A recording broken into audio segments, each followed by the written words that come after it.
In this video, I am going to show you how to update your billing information by using your iPhone.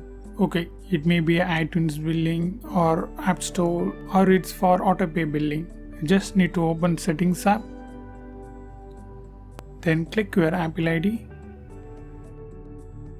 Now you can see this option Payment and Shipping. Just click that. Yeah, here you can see your added payment methods. For me, I have two. So first open one by one. I just open the first one. Yeah, at the bottom you can see this option Billing Address. If you want to edit this or change this address, just click here and tab Edit. Then change or edit the address like your wish.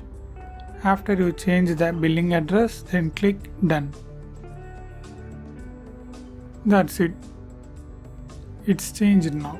If you want to change this net banking billing information means, just click that. Here also you can see the billing address. Just click this, then tab Edit. Now you can change the billing address. And if you want to add a new shipping or billing address means, just tap Add Shipping Address. Then it will be added on the payment section. This is how you can update your billing information by using your iPhone and iPad. I hope this video helps you. If it really helps, means leave a like and share this video with your friends and neighbors. Thanks for watching.